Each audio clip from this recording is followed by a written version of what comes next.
وہ عکس جو میرا نہیں تھا۔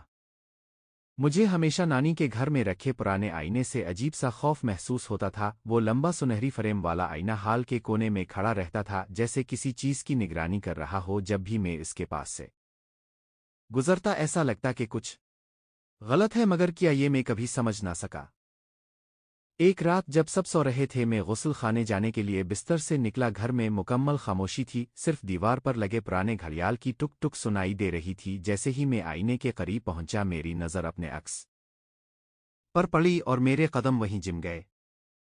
عکس میں موجود میں یہ عجیب سا لگ رہا تھا۔ میری آنکھوں میں خوف تھا، مگر آئینے میں کھڑا شخص مسکرا رہا تھا۔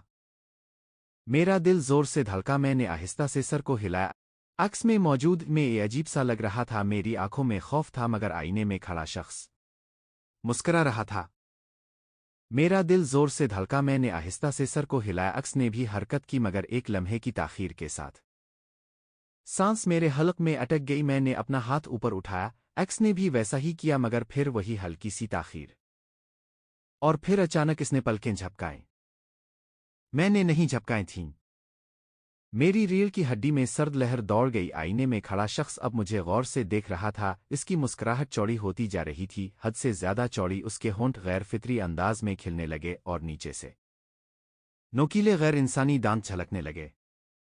میں پیچھے ہٹا، آئینہ لرزنے لگا۔ عکس نے اپنا ہاتھ شیشے پر رکھا اور پھر ایک دوسرا ہاتھ اس کے پیچھے سے نمودار ہوا۔ میں نے بھاگنے کی کوشش کی، مگر جیسے ہی میں اپنے کمرے میں پہنچا، میں نے سنا حال میں سرسرانے کی آوازیں گونج رہی تھیں، جیسے کچھ بہت بڑا کسی اور دنیا سے آہستہ آہستہ باہر آ رہا ہو۔ آئینہ بس ایک عکس نہیں تھا، وہ ایک دروازہ تھا، اور دروازے کے پیچھے جو چیز تھی وہ آخر کار باہر نکلنے والی تھی۔